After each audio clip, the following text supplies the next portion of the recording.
저는 레위기를 통해서 은혜와 진리를 나누겠습니다. 이 레위기는 너무 중요해요. 레위기의 중요성을 아무리 강조해도 지나치지 않습니다. 우리가 하나님을 제대로 알고 신앙생활을 바르게 하려면 반드시 레위기를 알아야 돼요. 레위기를 모르면 성경 전체가 이해가 되지 않는 것입니다. 성경을 창세기부터 요한계시록까지 올바로 이해하고 그 말씀 속에 살아계신 하나님을 인격적으로 만나서 하나님의 뜻대로 살기 위해서는요, 가장 중요한 게 레위기를 제대로 알아야 돼요. 레위기가 모세 오경, 이 율법서의 중심이고 신구약 성경의 축이 되기 때문에 그래요. 그래서 레위기를 모르면요, 구약 성경의 그 역사서 또 예언서가 이해되지 않습니다. 왜 하나님이 그렇게 어렵게 출애굽을 시킨 이스라엘 백성들, 그 이스라엘 백성들에게 복을 주기는커녕 그저 맨날 그냥 얻어 터지게 하고, 그럼 맨날 이렇게 화를 내시고 맨날 그렇게 진노하셨는가? 도대체 그 이유가 뭐냐 말이에요. 근데 이 레위기를 보면 알 수 있습니다, 여러분. 그리고 그 예언자를 보내셔서 왜 그 시대에 그런 상황 속에서 그런 말을 하셨는지 이 레위기를 모르면 전혀 이해가 안 돼요. 그러나 레위기를 알게 되면 아하, 이러기 때문에 하나님께서 이런 예언자를 보내가지고 이렇게 말씀을 하게 하신 거구나, 이렇게 했기 때문에 이스라엘 백성들이 하나님께 진노를 샀구나, 이런 것들이 그냥 이해가 되는 것입니다. 그래서 이 레위기가 그만큼 중요한 것이에요. 그런데 많은 교회에서 이 레위기를 별로 강조하지 않습니다. 오히려 레위기를 몰라도 된다고 그래요. 이 얼마나 잘못된 것인지 알 수가 없는 겁니다. 레위기는 여호와 하나님과 이스라엘 백성들 사이에 맺은 언약이라고 할 수 있어요. 말로 한 약속인 것입니다. 언약. 그 언약을 주신 목적이 무엇입니까? 말라기 2장 5절을 보면은 레위와 맺은 나의 언약은 생명과 평강의 언약이니라 그랬어요. 다시 말씀드려서 하나님께서 이스라엘 백성들에게 생명을 누리게 하고 정말 사람이 사는 것처럼 살게 하고 살아갈 때 마음의 참 평안과 기쁨과 자유를 누리게 하기 위해서 그 레위기 언약을 체결했다는 거예요. 그래서 이 레위기 언약을 지킬 때에는 개인은 행복하고 사회는 평화롭고 나라는 부강해지게 되어 있는 것입니다. 그렇기 때문에 그 이스라엘 백성들에게 있어서 이 레위기 언약이라는 것은 너무나 중요한 것이고 기쁨으로 자발적으로 지켜야 하는 것이었어요. 의무가 아니라 뭐죠? 의무의 반대는 뭐예요? 특권이죠, 특권. 마지 못해서 죽지 못해서 억지로 지키는 것이 아니라 기쁨으로 자발적으로 지켜야 하는 것이었다 그 말이지요. 이런 기본적인 것을 우리가 염두에 두고 레위기를 살펴야 하는 것입니다. 오늘 말씀 레위기서 1장 1절을 보겠습니다. 여호와께서 회막에서 모세를 부르시고 그에게 말씀하여 이르시되 그랬어요. 여기 보면 하나님이 모세에게 회막에서 언약을 체결했다 그러죠. 회막에서 모세를 부르셨다 그랬어요. 그러니까 하나님이 레위기를 주신 것은 이스라엘 백성들이 애굽에 있을 때 주신 것이 아니고 출애굽해서 시내산까지 와가지고 성막을 다 만든 후에 체결했다는 것을 알 수 있습니다. 이게 굉장히 중요한 것이에요. 레위기를 구원의 조건으로 주신 것이 아니고 구원받은 이스라엘 백성들에게 그 백성들의 거룩한 삶을 위해서 주신 것이 레위기 언약이라는 것이에요. 이걸 잊지 마셔야 됩니다. 이 정도도 한국교회 성도들이 잘 몰라요. 그러니 그 신앙생활이 어떻게 되겠습니까? 이제 더 이상 애굽의 노예가 아니라 하나님의 백성이 된 이스라엘 백성들에게 백성답게 살아가는 그 삶의 지침서가 바로 레위기서인 것이에요. 레위기서를 모르면 어떻게 하나님의 거룩한 백성답게 살 수 있겠습니까? 때문에 이 레위기는 출애굽한 이스라엘 백성들에게는 절대적으로 필요한 것이었어요. 레위기의 가르침대로 살 때, 레위기의 언약대로 살 때 비로소 출애굽한 이스라엘 백성들은 개인은 건강하고 행복하게 살 수 있었고 사회는 평화롭고 나라는 부강할 수 있었던 것입니다. 자, 그러면 이렇게 출애굽한 이스라엘 백성들에게 하나님께서 가장 먼저 요구하신 것이 뭐였어요? 그 2절을 보겠습니다. 이스라엘 자손에게 말하여 이르라. 너희 중에 누구든지 여호와께 예물을 드리려거든 가축 중에서 소나 양으로 예물을 드릴지니라 그랬어요. 하나님께 제사드리라는 것이었어요. 이 하나님께서 이스라엘 백성들이 최우선적으로 요구하는 것이었습니다. 그래서 이 제사에 관한 규정이 레위기 1장부터 무려 10장까지 장장 10장에 걸쳐서 자세하게 기록되어 있어요. 레위기 전체가 27장으로 되어 있으니까 거의 3분의 1 이상을 이 제사드리라는 것에 대한 규정으로 되어 있는 것을 알 수 있어요. 그만큼 이 제사가 중요했다는 거예요. 이제 1장은 번제에 대해서, 2장은 소제에 대해서, 3장은 화목제에 대해서, 4, 5장은 속죄제에 대해서, 6장은 속건제에 대해서 이렇게 5대 제사 제도에 대해서 기록하고 있습니다.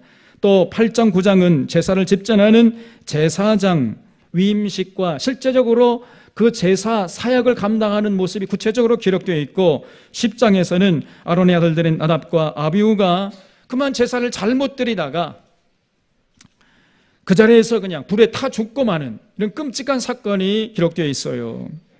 이렇게 레위기 1장부터 10장까지 무려 10장을 할애하면서까지 자세하게 이 제사 제도에 대해서 기록하고 있는 것입니다. 그만큼 이 제사가 중요하다는 것이었어요.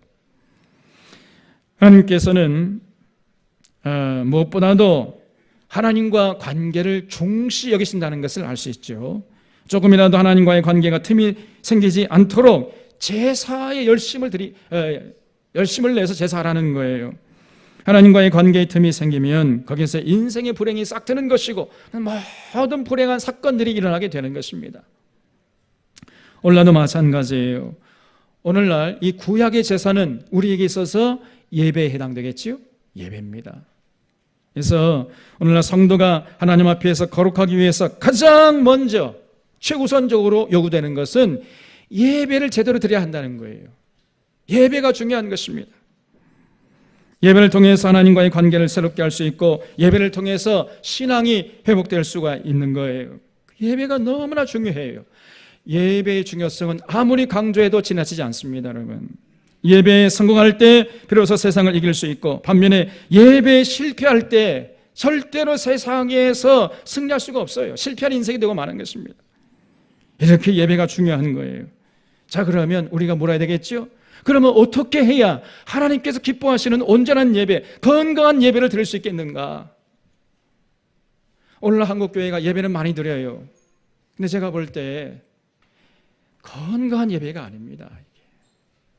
예배가 변질되고 예배가 타락됐어요. 그러므로 교회가 변질되고 교회가 타락되는 것입니다.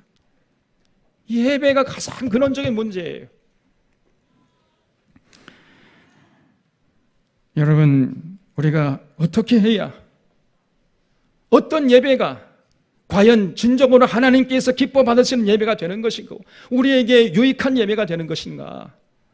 이거를 우리가 제대로 살펴야 하지 않겠습니까? 이것을 위해서 우리가 고민해야 하지 않겠습니까, 여러분? 아무 생각 없이 그저 예배 드리면 안 돼요.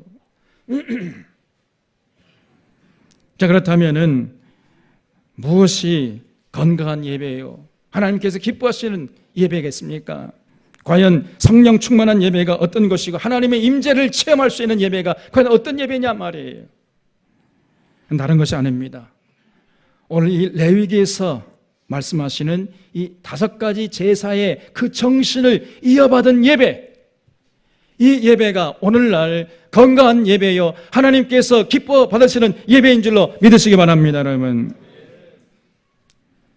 이 5대 제사의 정신을 살려서 우리가 예배 드릴 때에 그때 하나님께서 기뻐 받으시고 우리에게 유익한 예배가 되는 것이고, 자, 그런 면에서 모든 성도들은 반드시 이 5대 제사의 정신을 알고 예배할 수 있어야 돼요. 오늘 이 시간이 정말로 중요한 시간입니다. 5대 제사 중에서 제일 먼저 나오는 제사가 번제입니다.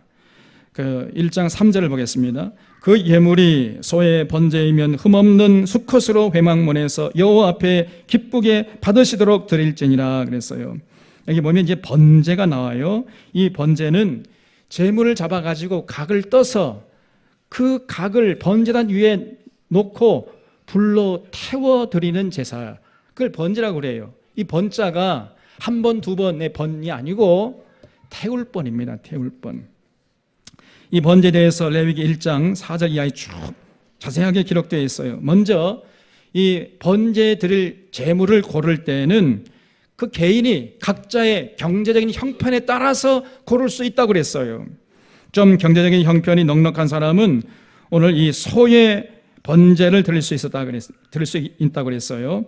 그리고 10절 말씀 보면 만일 그 예물이 가축대의 양이나 염소의 번제면 흠없는 수컷으로 드려라 그랬어요. 다시 말씀드려서 조금 경제적인 형편이 넉넉지 못한 사람은 소값은 비싸잖아요. 소 대신에 뭘로 대신해 드릴 수 있다고요? 양이나 염소를 가지고 제사해도 된다 그랬어요. 우리 하나님이 이렇게 멋지신 분입니다.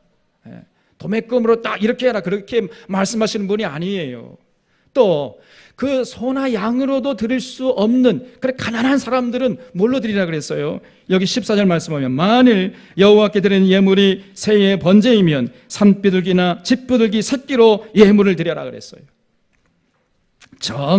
아주 가난한 사람 집에서는요, 양이나 염소로 제사 드리는 것도 짐이 되잖아요. 요즘 양값이 얼마입니까? 한 마리당? 잘 모르죠? 저도 잘 몰라요. 염소 값이 얼마나 돼요? 4, 50만 원. 4, 50만 원이 들어가지고 제사하는 거 쉽지 않잖아요. 그러니까 그것도 부담되는 가정은 그냥 비둘기 새끼 2마리 정도로 그래 드려도 된다. 이렇게 말씀했어요, 우리 하나님이. 얼마나 멋진 하나님이십니까, 여러분? 자, 이렇게 각자 경제적인 형편에 따라서 제물을 정한 다음에 제사 드리는 사람이 그 제물을 끌고 제사장에게 가라 그랬어요. 그러면 이제 그 제사장 앞에서 그 제물에 손을 얹고 기도를 합니다. 그러면 그 사람의 지은 죄가 그 제물에 전가된다는 거예요. 그러고 나서 이제 그 제사장이 제물을 넘겨받아 가지고 그 제물을 잡습니다. 가죽을 벗기고 각을 떠 가지고 이제 제사장은 그 제물의 피를 번제단 그 사면에 뿌리고 제물의 머리와 각을 뜬 고기와 내장과 기름 등을 번제단 위에 올려놓고 태워버리는 거예요. 이게 번제라는 겁니다. 그러면 그 제물을 태우는 냄새가 어떻게 되겠어요? 하늘로 올라가겠지요? 그래서 번제 히브리 말이 올라예요. 올라라니까. 유머인데 안 웃으시네. 올라. 그 냄새가 올라간다 그 말이에요.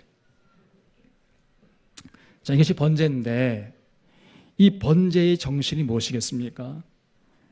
내 대신 제물이 죽어 태워져서 없어지는 것을 보면서 내가 하나님 앞에서 죽어야 할 존재임을 항상 잊지 말라는 것입니다. 그래서 항상 자기를 부인하고 살라는 것이에요.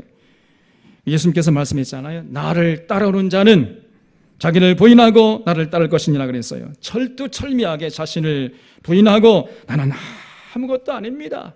나된 것은 오직 하나님의 은혜입니다. 나는 죄인 중에 괴수입니다. 이러한 겸손한 자세를 가지고 주님을 따라가야 된다는 거예요. 이런 마음을 품고 있는 사람은 절대 교만할 수 없겠지요? 어떻게 그런 사람이 하나님 앞에서 교만하겠습니까, 여러분? 주님께 헌신하고도 저는 아무것도 아닙니다. 바울처럼 그렇게 고백할 수밖에 없지 않겠습니까? 자, 이런 마음과 자세로 하나님께 예배드리는 성도가 오늘날 번제를 드리는 것이나 똑같다는 거지요. 우리는 예배드릴 때마다 내가 죽고 내 안에 예수님이 살아나셔야 돼요. 씩 나이 되는 것은 예수님의 그 은혜입니다. 그래서 찬송가 중에 이런 찬송가예요. 세상과 나는 간 것 없고 구속한 주만 보이도다. 세상과 나는 간 곳이 없어져야 돼. 예배 드리고 나면요, 세상과 나는 간 곳이 없어져야 돼요. 오직 구속한 주만 보이는 이런 예배가 온전한 예배고 건강한 예배다 그 말입니다. 그런데 오늘 그렇습니까, 여러분? 그래서 예배를 이렇게 드려야 돼요. 내가 없어져야 돼요, 내가. 그리고 세상 욕심, 그 세상적인 그 가치관 휘둘리는 살던 그런 삶을 다 이제 벗어버리 내려놓고 오직 구속한 주만 보이는 예배 후에 이런 모습이 있어야 돼요. 그래서 우리의 삶의 현장에 나가서 그 주님의 가르침을 따라서 그 주님의 그 뒤를 따라가는 이런 모습이 있어야 되는 겁니다. 이것이 진정한 건강한 교회의 예배예요. 이것이 오늘날 번제요 성령 충만한 예배인 것입니다. 예배 드리면 들을수록 더 세상과 내가 더 또렷해지고 더 분명히 더 그냥 막 펄떡펄떡거리고 구속한 주는 어디로 사라져버려요. 그런 예배는 병든 예배입니다. 그런 예배는 들으면 들을수록 하나님이 분노하시는 것이에요. 그런 번제 정신이 담겨 있지 않기 때문에. 두 번째로 나오는 제사는 소제지요. 이 소제는 곡식으로 드리는 제사입니다. 레위기 2장 1절 2절을 보겠습니다. 누구든지 소제의 예물을 여호와께 드리려거든 고운 가루로 예물을 삼아 그 위에 기름을 붓고 또 그 위에 유향을 놓아 아론의 자손 제사장들에게로 가져갈 것이요 제사장은 그 고운 가루 한 움큼과 기름과 그 모든 유향을 가져다가 기념물로 제단 위에서 불사를 지니 이는 화제라 여호와께 향기로운 냄새니라 그랬어요. 이 소제라는 것은요 곡식을 찧어가지고 가루로 만들어서 드리는 제사예요. 이게 소제입니다. 근데 고운 가루채 드리는 것이 아니고 그 고운 가루를 반죽해가지고 그다음 기름을 섞고 유향을 더해가지고 그걸 반죽을 해서 그것을 구워가지고 하나님께 드리는 거예요. 그러면 그 고소한 냄새가 또 하나님께 올라가겠지요. 이것이 소제인 것입니다. 이 소제에 담겨있는 정신은 희생과 헌신과 봉사예요. 하늘의 밀이 쓰임받는 비결은 두 가지가 있습니다. 하나는 땅에 떨어져 썩어지는 거예요. 그러면 30배, 60배, 100배의 결실을 맺잖아요. 다른 하나는 완전히 깨어져 가지고 가루가 되는 것입니다. 그러면은 그 가루는 나중에 이제 한 덩어리가 될 수 있잖아요. 만약 하늘의 밀이 떨어져 가지고 썩지 않다거나 또 가루가 되지 않으면요 30배, 60배, 100배의 결실을 맺을 수 없을 뿐 아니라 그리고 덩어리가 될 수가 없어요. 그런 밀은요 아무짝에도 쓸데없게 되는 것입니다. 그래서 우리 예배 드릴 때에 바로 이 소제의 정신이 담겨 있어야 돼요. 그래서 예배 드리고 나면은요 내가 하나님 앞에 가루가 될 정도로 그렇게 헌신하고 희생하겠습니다. 이런 각오가 새롭게 되어야 됩니다. 그것이 건강한 예배의 모습이에요.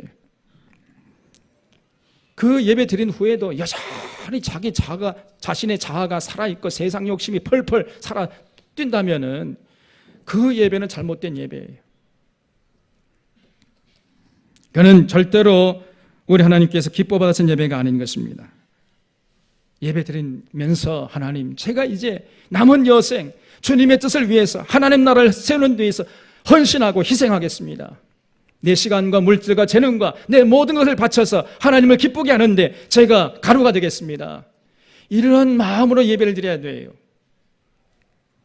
그런 예배를 하나님이 기뻐 받으시고 그런 자를 하나님이 주목하시는 것입니다. 세 번째는 화목제예요. 이 화목제는 하나님과 화목하기 위해서 그리고 이웃과 화목하기 위해서 드리는 제사입니다. 이 화목제에 대한 기록은 레위기 3장과 7장에 아주 자세하게 기록되어 있어요. 3장 1절을 보겠습니다. 사람이 만일 화목제의 제물을 예물로 드리되 서로 드리려면 수컷이나 암컷이나 흠없는 것으로 여호와 앞에 드릴지니 그랬어요. 화목제는 제물을 잡아가지고 내장과 기름을 번제단 위에 놓고 다 태워버려요. 여기까지는 속죄제와 똑같아요. 그러나 그 나머지 그 각을 뜬 고기는요 불에 올려놓고 번제단에 태우지 않습니다. 이게 이제 속죄제와 좀 다른 거예요. 태우지 않고 뭐 하겠어요? 그 화목제물에 남은 걸 뭘 합니까? 서로 나눠 먹는 거예요. 같은 상에 앉아가지고 서로 나눠 먹는 거예요. 한 자리에서 같이 앉아가지고 나눠 먹는 것 이거는 화목하다는 증거잖아요. 굉장히 중요한 것입니다. 이렇게 함께 나눠 먹음으로써 하나님과 화목하고 그리고 이웃과 화목해지는 거예요. 그렇기 때문에 화목제에 사용하는 제물은요 경제적 형편에 따라서 그저 소나 양이나 염소 사용할 수 있도록 드릴 수 있지만은, 그러나 비둘기로는 드리면 안 된다 그랬어요. 왜 그래요? 아니 비둘기로 화목제 드리면은요, 나눠 먹을 게 뭐가 있습니까? 누구 입에 붙이겠어요? 그러니까 비둘기로는 드리지 말라. 우리 하나님이 이렇게 세밀하신 분이세요. 그 없는 곳에서 나눠 먹으려면요, 화목하기는 그냥 나눠 먹다가 싸우잖아요. 그럼 안 되지 않습니까? 이 화목제를 드린 대표적인 예가 예수님이세요. 예수님은 말씀하시기를 예배 드리기 전에 형제와 다툰 일이 있으면 먼저 가서 화목하고 와서 예배 드려라, 그렇게 말씀하지 않았습니까? 이 화목제의 정신을 강조하신 것이죠. 또 예수님은 이 화목제를 드리다 못해서 자신이 친히 화목제물이 되셨어요. 자기 살을 찢어가지고 우리에게 주시면서 서로 나눠 먹어라, 이렇게 명령하셨습니다. 이것은 너희를 위해 찢기는 내 살이다. 이것은 너희를 위해 흘리는 내 피다. 이것을 받아 마셔라, 받아 먹으라 말씀했어요. 우리가 그래서 성찬 성례전을 할 때마다 이 예수님의 말씀을 기억하는 거 아니겠습니까? 그래서 성찬식을 거행할 때마다 화목제물 되시는 예수님의 그 가르침을 마음에 새기고, 우리도 세상에 나가서 하나님 앞에서 화목하고 또 이웃과 화목하면서 살려고 하는 이런 자세를 가다듬어야 돼요. 이것이 화목제의 정신을 담아드리는 예배의 올바른 모습인 것입니다. 예배 드릴 때마다 하나님, 그렇습니다. 제가 이 땅에 산 날 동안까지 이제 하나님 사랑하고 이웃을 사랑하면서 살겠습니다, 이렇게 다짐을 해야 돼요. 그리고 그렇게 예배 드렸으면은 정말 이제 세상에 나가서 거기서 우리의 착한 행실을 통해서 하나님께 영광을 돌릴 수 있어야 됩니다. 그리고 이웃과 화목해가지고 더불어 사는 세상을 만들기 위해서 헌신을 해야 돼요. 이것이 화목제의 정신을 담아 드리는 예배의 모습인 것입니다. 그러나 훗날 이스라엘 백성들은요, 전혀 예배에 이런 화목제의 정신이 담겨 있지 않았어요. 그들은 기껏 열심히 하나님께 예배드리고 나서 세상에 나가서는요, 세상 사람들보다 더 세속적으로 살았습니다. 권력자들은 권력을 남용해가지고 제 뱃속을 챙기는 데 혈안도 있었고, 재판장들은 그 뇌물을 다 받아 먹고 재판을 굽게 했어요. 그리고 상인들은 눈속임을 하면서 부당이득을 획책했습니다. 그리고 와서 또 하나님께 예배드려요. 그러니까 하나님이 그런 예배를 기뻐 받으시기는커녕 분노하신 것이에요. 이사야서 1장 10절 이하를 보면 하나님께서 당시 이런 엉터리 제사를 드리던 이스라엘 백성들에게 이렇게 외치셨습니다. 너희 소돔의 관원들아, 여호와의 말씀을 들을지어다. 너희 고모라의 백성아, 우리 하나님의 법에 귀를 기울일지어다. 여호와께서 말씀하시되 너희의 무수한 재물이 내게 무엇이 유익하니요? 나는 수양의 번제와 살찐 짐승의 기름에 배불렀다는 거예요. 이스라엘 백성들이요, 그 화목제 제사를 등한히 했기 때문에 하나님께 분노를 산 게 아닙니다. 열심히 제사 드렸어요. 그런데 놀랍게도 제사를 드리면 드릴수록 더 하나님께서 분노하셨습니다. 너희의 무수한 재물이 내게 무엇이 유익하니요? 나는 수양의 번제와 살찐 짐승의 기름에 배불렀고, 나는 수송아지나 어린 양이나 순염소의 피를 기뻐하지 아니하노라. 너희가 내 앞에 보이러 오니 이것을 누가 너희에게 요구했느냐? 내 마당만 밟을 뿐이니라. 헛된 죄물을 다시 가져오지 말아라 그랬어요. 분향은 내가 가증히 여기는 바의 월삭과 안식일과 대회로 모이는 것도 그러하니 성회와 아울러 악을 행하는 것을 내가 도무지 견딜 수 없노라. 왜 헛된 재물이라고 그랬겠습니까? 제사와 아울러서 저 사람은 세상에 나가서요, 화목제의 정신을 담아서 살지 않았습니다. 더불어 사는 세상을 위해 헌신하지 않았어요. 그리고 와서 그저 그냥 절개만 되면 하나님 앞에서 예배 드리고 화목제 제사 드리는데 하나님이 그것을 기뻐 받으실 리가 없는 거 아니겠습니까? 내 마음이 너희의 월삭과 정한 절기를 싫어하느니 그것이 내게 무거운 짐이라. 내가 지기에 곤비했느니라. 너희가 손을 펼 때 내가 눈을 너희에게서 가리고 너희가 많이 기도할지라도 내가 듣지 아니하리라 그랬습니다. 이는 너희의 손에 피가 가득함이니라. 너희는 스스로 씻으며 스스로 깨끗하게 하여 내 목전에서 너희 악한 행실을 버리며 악행을 그치고 선행을 배우며 정의를 구하며 학대받는 자를 도와주며 고아를 위하여 신원하며 과부를 위하여 변호하라 하셨느니라 그랬어요. 당시 사람들은요 열심히 예배드렸어요. 그러나 삶의 현장에 나가서는 화목제 정신을 살리지 않았습니다. 그리고 나서 또 절기가 되면은 하나님께 나와서 그냥 열심히 화목제사 드렸어요. 그런 제사를 우리 하나님은요 기뻐 받으시 않는 것이 아니고 분노하셨다는 겁니다. 그래서 너희가 손을 펼치라도 내가 눈을 감아버리겠다. 너희가 많이 기도할지라도 내가 듣지 않겠다. 그러면서 하나님이 원하신 것이 뭐라고 그랬습니까? 내 목전에서 악행을 그치고 선행을 배우고 정의를 구하고 학대받는 자들을 도와주라 그랬어요. 억울한 사람들의 한을 풀어줘라. 이것더라. 이것이 하나님께서 원하시는 것이라는 거예요. 너희가 제사 드릴 때마다 그렇게 살겠다고 다짐하지 않았느냐? 그런데 왜 세상에 나가서는 그 화목제 정신을 살려서 살지 않느냐는 것이에요. 우리가 예배드린 후에는 세상에 나가서 세상을 화목케 하는 일에 관심 갖고 헌신해야 되는 것입니다. 가난하고 소외되고 억눌린 자들의 한을 풀어주는데 관심을 갖고 교회가 앞장서야 돼요.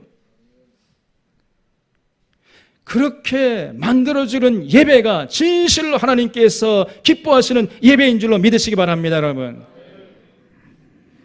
예수님께서 말씀하시기를 너희는 세상의 빛이요 소금이라 하지 않았습니까?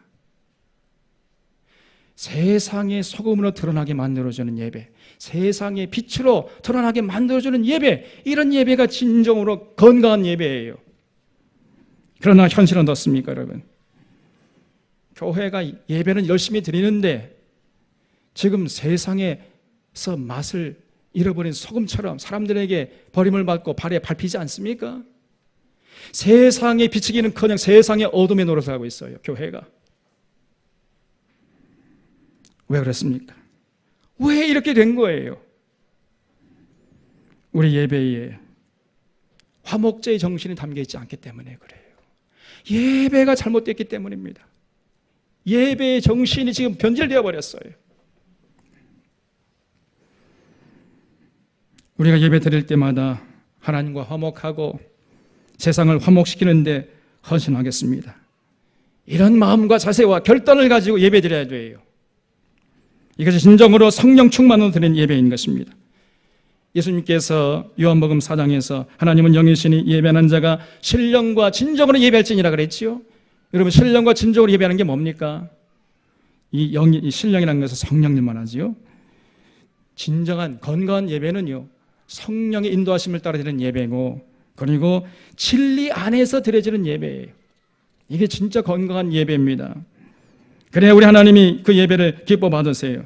다시 말씀드려서 이 화목제의 정신이 살아있는 예배, 이것이 성령과 진리로 예배드리는 건강한 예배인 것이에요.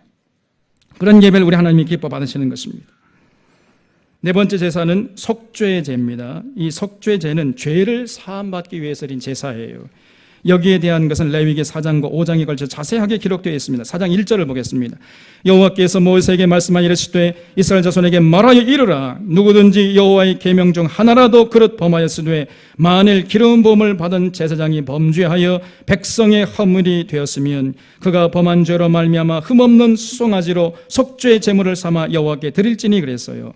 이 속죄제는 죄를 지은 사람들이라면 누구든지 예외 없이 드려야 하는 제사였습니다. 비록 제사장이라 할지라도 죄를 지으면요 속죄제를 드려야 돼요.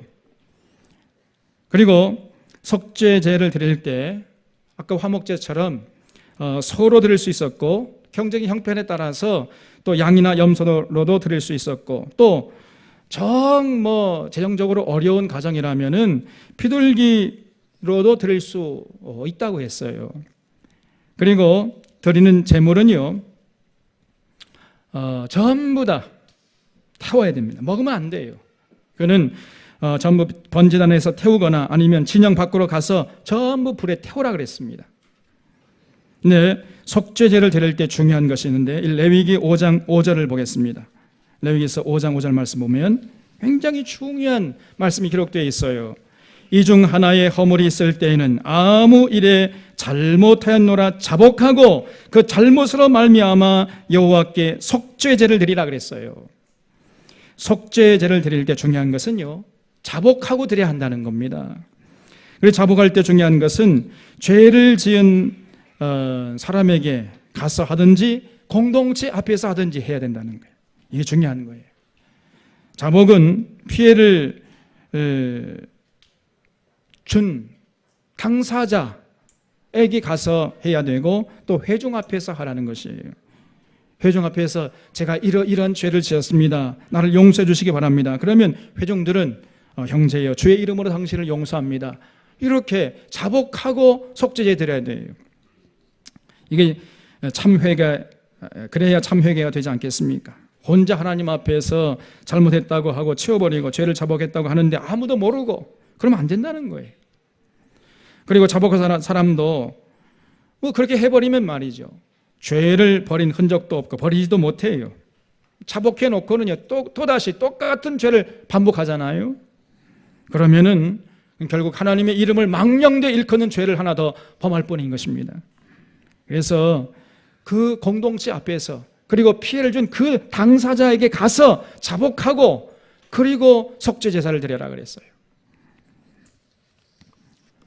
여러분, 자기가 공개적으로 잘못했다고 해놓고는 또다시 똑같은 죄를 반복하기는 어렵잖아요. 죄를 안 지으려고 노력하지 않겠습니까? 근데 자기 혼자 자복하면요 회개해놓고 또다시 똑같은 죄를 반복해 짓는 겁니다. 근데 오늘날 교회가 자복하는 모습이 없어요. 또 죄를 자복해도 받아들여줄 수 있는 그 따스한 분위기도 못 됩니다. 그렇기 때문에 섣불리 자복하는 것도 이게 참 경계해야 돼요. 굉장히 위험한 것입니다. 어찌됐든 오늘날 교회가 죄에 대한 자복도 안 하고 할 수 있는 분위기도 안 돼요. 여기에 교회의 위기가 있는 것입니다. 그러므로 점차 교회가 그 거룩성을 잃어버리고 있어요. 굉장히 심각한 문제가 아닐 수 없습니다. 우리가 지은 죄를 하나님 용서하시지만은 그러나 사람에게 피해를 끼친 거 있다면요 사람에게 가서 그 죄를 용서받아야 돼요. 그러므로 예배드리면서 자신의 지은 죄를 하나님께 아뢰가지고 용서받고 또 이웃에게 죄 지은 것이 있으면은 예배 후에 그에게 은밀하게 찾아가가지고 그 당사자에게 그 죄를, 그 용서를 구해야 됩니다. 이것이 속죄제의 정신이에요. 이렇게 예배 드릴 때 우리 하나님이 기뻐하신다 그랬습니다. 다섯 번째 제사가 속건제입니다. 속건제는 여호와의 성물이나 이웃에게 어떤 물질적인 손해를 끼쳤을 때 드리는 제사예요. 레위기 5장 15절 이하를 보겠습니다. 누구든지 여호와의 성물에 대하여 부지 중에 범죄했으면 여호와께 속죄제를 드리되 내가 지정한 가치를 따라 성소의 세겔로 몇 세겔 은에 상당한 흠없는 수양을 양떼 중에서 끌어다가 속건제로 드려서 성물에 대한 잘못을 보상하되 그것의 5분의 1을 더하여 제사장에게 줄 것이요 제사장은 그 속건제의 순양으로 그를 위하여 속죄한즉 그가 사함을 받으리라 그랬습니다. 무슨 말이죠? 예를 들어서 성전에서 사용하던 그릇을 깨뜨렸다거나 이 성물에 피해를 끼쳤다거나 아니면은 어떤 이웃에게 물질적인 피해를 끼쳤을 때 드리는 제사가 속건제라는 거예요. 이 속건제의 특징은 배상입니다. 반드시 배상을 하고 제사를 드려야 됐어요. 그래서 성물에 손해를 입혔거나 남에게 손해를 끼쳤으면은 그 배상하되 그 5분의 1을 더해가지고 배상하라 그랬어요. 그리고 나서 하나님 앞에 제사 드리는 것이 이것이 속건제예요. 우리는 하나님의 것이든지 사람의 것이든지 남에게 피해를 입히지 않도록 노력해야 됩니다. 이것이 속건제의 정신이에요. 살다 보면은 때때로 어쩔 수 없이 그저 이웃에게 본의 아니게 피해를 끼치고 손해를 끼칠 수가 있잖아요. 그런 경우에 본의 아니게 내가 피해를 끼쳤다는 것을 증명하기 위해서 반드시 그 당사자에게 가가지고 배상하라는 겁니다. 아이고 미안합니다. 이렇게 말로 하지 안 돼요. 물질적인 피해를 끼쳤으면은 반드시 배상을 해야 돼요. 5분의 1을 더해가지고 배상하라 그랬습니다. 그러므로 석권제의 정신을 담은 예배가 뭐겠어요? 그 석권제 정신을 담아서 예배를 드린 성도들은요, 반드시 이렇게 결심하는 거지요. 앞으로 나 때문에 손해보는 사람이 없도록 하겠다. 이런 거룩한 의지와 결단을 마음속에 간직하는 것이에요. 이것이 석권제의 정신을 살려서는 예배의 모습인 것입니다. 요즘에 보면은요, 참 불미스러운 일이 많이 일어나잖아요. 어떤 사람 사업하다가 그 예수 믿는다고 해서 교회 다닌다고 해가지고 동업하다가 그냥 낭패를 봤다, 이런 얘기가 종종 들려요. 알고 보니까 사기꾼이에요. 예배 드리고 교회 나간다는데, 그래서 믿고 동업했는데 어느 날 보니까요, 다 싸가지고 도망쳐 버렸어요. 이런 사람들이 많아요. 이게 그건 아무리 열심히 예배 드려봤자 그 헛것입니다. 우리 하나님이 절대로 기뻐 받으시지 않으세요. 예배, 요즘에 종종 들리는 소리가 뭐예요? 예수 믿는 성도 때문에 손해봤다. 그게 내가 예수 믿는 사람이라면 그냥 막 이가 갈린다는 거예요. 그래서 교회 안 나간다, 이런 얘기를 자주 들어요. 그럼 목회자 입장에서 얼마나 속상한지 모릅니다. 그래서 교회가 욕을 먹고 하나님의 영광이 가려지는 경우가 많아요. 참으로 부끄러운 모습이 아닐 수 없습니다. 우리가 하나님 앞에 예배 드릴 때마다 나는 앞으로 절대로 나 때문에 이웃에게 손해를 끼치지 않겠다, 그런 삶을 반드시 살아가겠다, 이런 결심을 하나님 앞에서 새롭게 해야 돼요. 이것이 석권제의 정신을 담아 드리는 예배의 모습이라는 것을 잊지 마시기를 바랍니다. 이렇게 레위기의 5대 제사를 살펴봤어요. 이 5대 제사는 오늘날 전부 예배로 대치됐습니다. 예배 안에 레위기의 5대 제사의 정신이 다 들어와 있는 것입니다. 그렇기 때문에 우리가 주일마다 예배 드릴 때에 이 5가지 제사의 정신을 항상 마음에 새기면서 예배 드려야 돼요. 번제는 자기를 부인하고 하나님 앞에 절대 교만하지 않고 세상 욕심 버리고 예수님 사랑하면서 오직 예수님 중심으로 예수님 가르침을 따라 살겠습니다, 이런 마음으로 예배 드리는 거예요.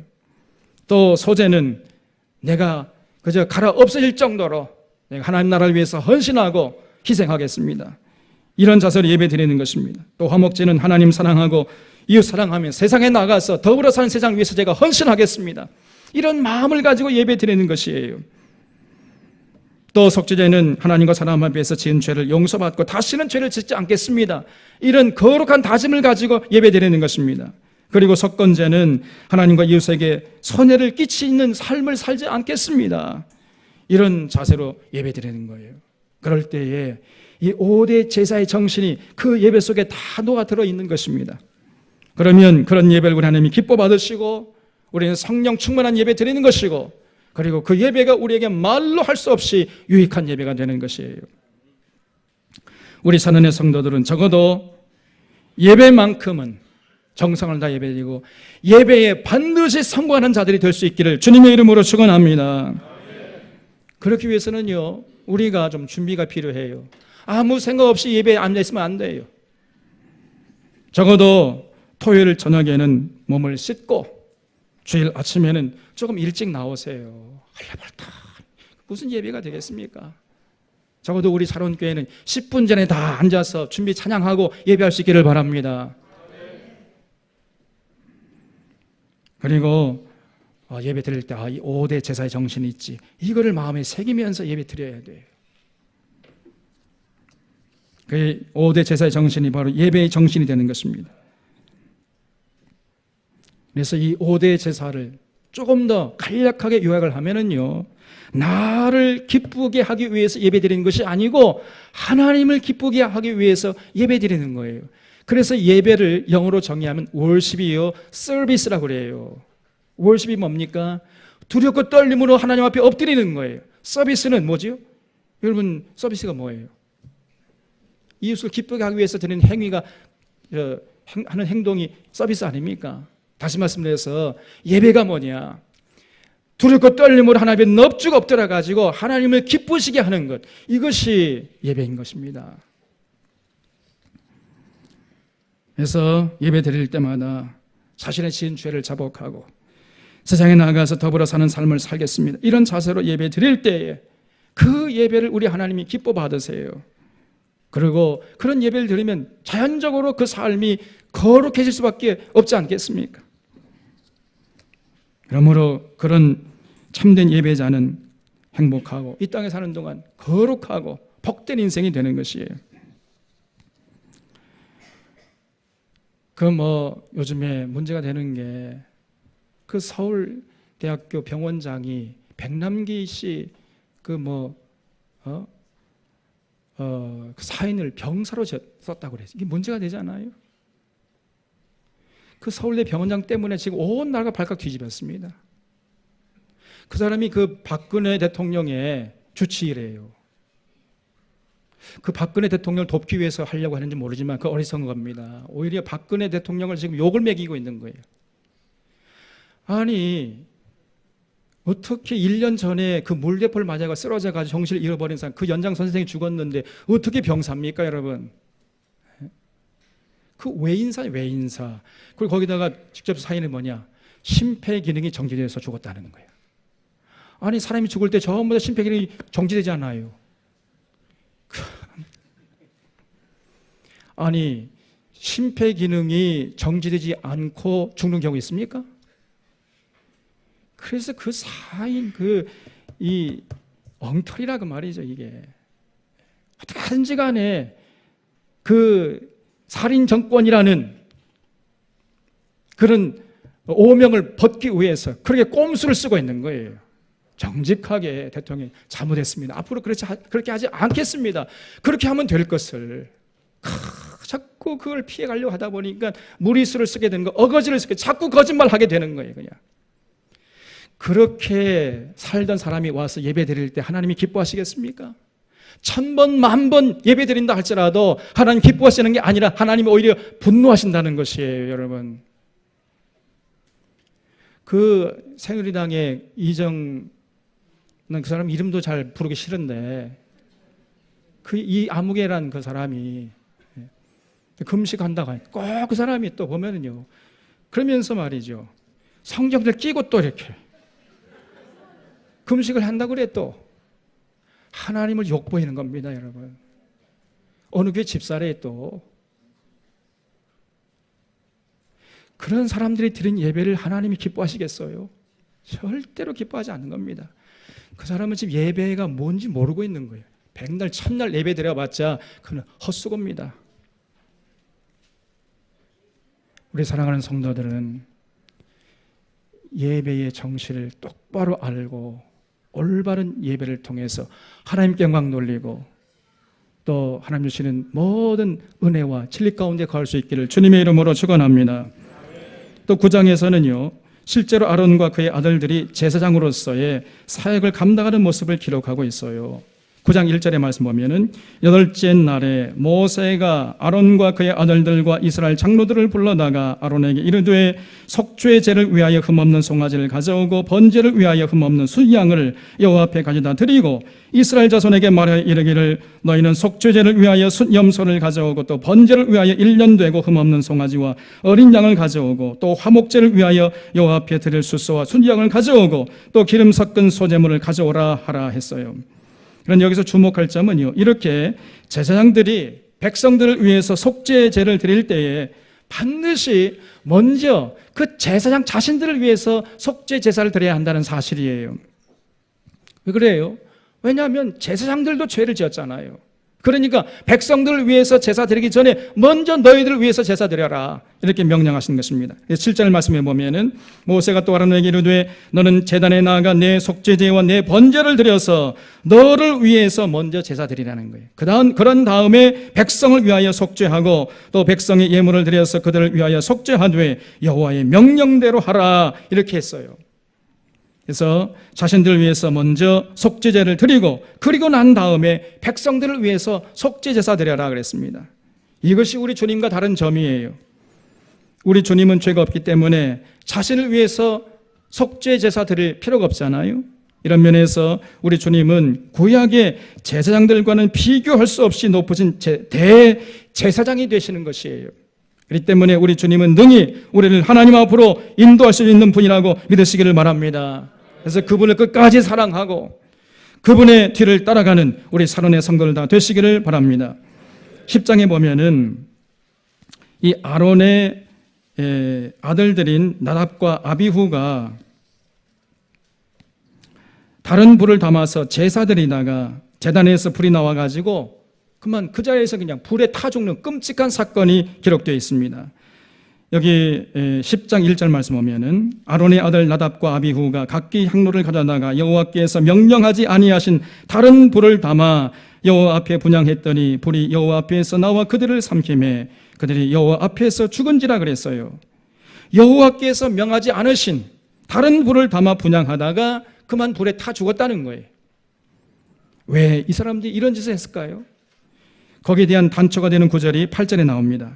여호와께서 아론에게 말씀하여 이르시되 너와 네 자손들이 회막에 들어갈 때에는 포도주나 독주를 마시지 말아라. 그리하여 너희 죽음을 면하라. 이는 너희 대대로 지킬 영원한 규례라. 그리하여야 너희가 거룩하고 속된 것을 분별하며 부정하고 정한 것을 분별하고 또 나 여호와가 모세를 통하여 모든 규례를 이스라엘 자손에게 가르치리라 그랬어요. 그러니까 이 말씀을 비춰 보게 되면 이 말씀은 나답과 아비후의 장사를 다 치른 후에 하나님께서 말씀하신 거거든요. 여기서 알 수 있는 게 뭐냐면요, 나답과 아비후가 왜 그렇게 하나님의 성전에서 그냥 불에 타가 즉사했을까? 추측건데, 이건 정확한 거 아니면 추측하는 거예요. 말씀을 통해서. 이 나답과 아비후가 포도주와 독주를 마시고 제사 드렸던 것 같아요. 그러다가 그만 그냥 술 먹어가지고 홍알홍알 되면서 제사 드리다가 그래 타 죽어버렸어요. 그냥